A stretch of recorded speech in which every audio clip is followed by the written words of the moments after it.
We begin with a look at the day's top national headlines. Widespread flooding continues in the Midwest and northern plains. It's the result of days of heavy rains followed by an early spring thaw. The Missouri River is not expected to crest until Thursday. More flooding is likely once all that water reaches the Mississippi.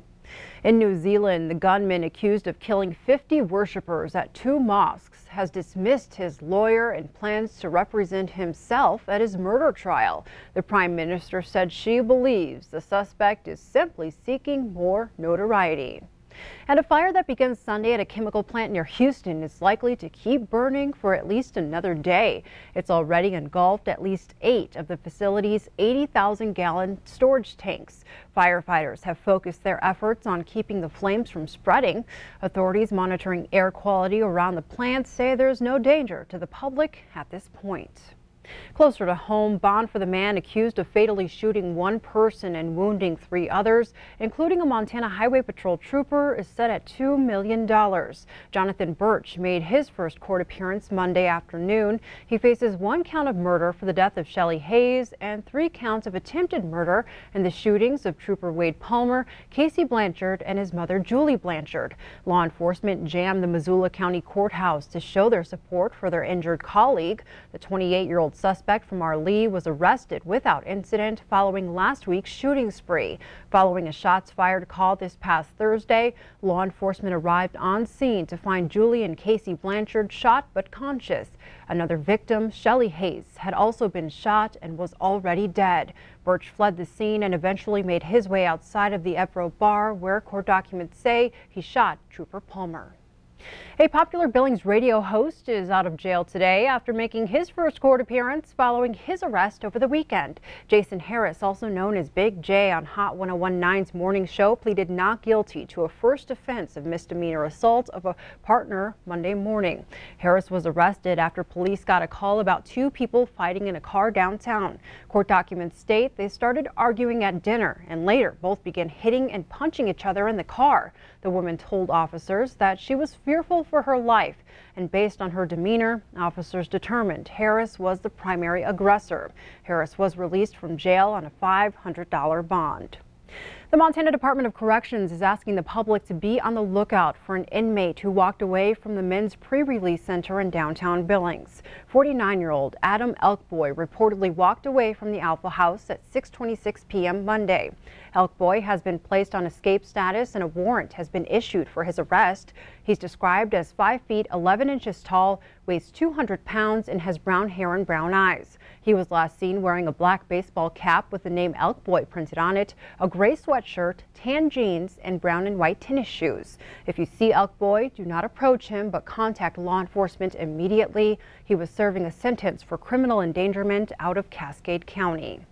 In Sidney, an investigation is underway after a 3-month-old girl was found dead. The Sidney Herald reports police believe the death occurred because of a domestic situation with drugs. Officers arrived at a home Saturday to find a 30-year-old woman with an unresponsive infant. The baby died. Police say the woman's brother was also found with knife wounds.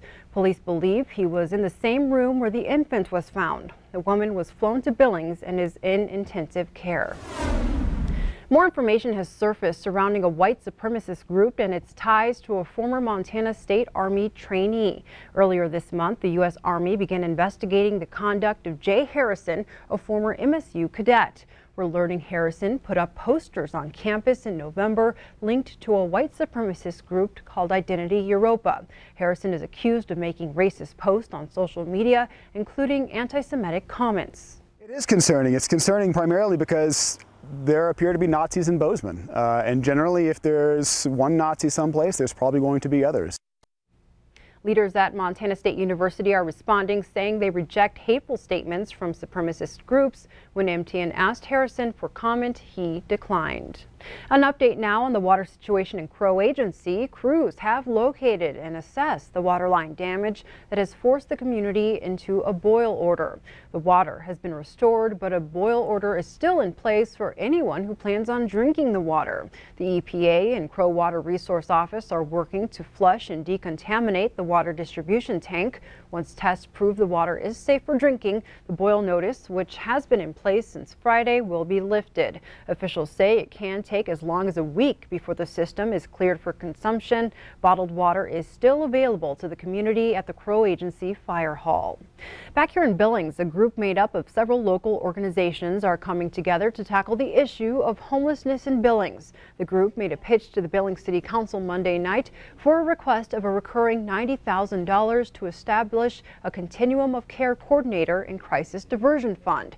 The coordinator would be responsible for keeping all partners in the continuum engaged and ensuring quality data is being shared across organizations. Some of the 14 organizations include Alternatives, Billings Clinic, and the Montana Rescue Mission. The group does not want to create people who are dependent on the system, but rather give them tools so they no longer need the system. I think the beauty of this approach working together is this. Let's say someone gets out of Deer Lodge and then they go through Passages with Jan and then they start looking for help. If they just come to us, they may have more needs that we can address. So if they need drug treatment, maybe I direct them to Lynette at Rimrock, or maybe if they need some medical care, I can direct them to Marcy at the Community Crisis Center.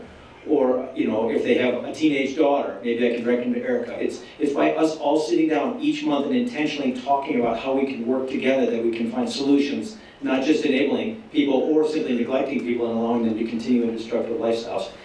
And since the meeting was a work session, the council did not make a vote, but they encouraged those in favor of the COC to report back with more detailed information.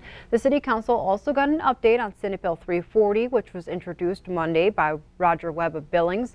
It would create economic impact districts that could be used as a tool to attract new private investments across the state. Billings City Council hopes to use the economic tool for projects like One Big Sky. The bill will have a hearing Thursday morning in Helena. A Billings West End retailer will soon close its doors. Shopko announced it's closing its remaining 120 stores, including the store here in Billings and other locations in eastern Montana and northern Wyoming. The Green Bay, Wisconsin-based retailer filed for bankruptcy on January 16th. It started closing stores and pharmacies in December of 2018. According to a document filed Monday in U.S. bankruptcy court, Shopko will liquidate its assets and close all of its remaining locations by June. The Shopko CEO said in a press release, "This is not the outcome that we had hoped for when we started our restructuring efforts." An official closing date for the store here in Billings has not been set.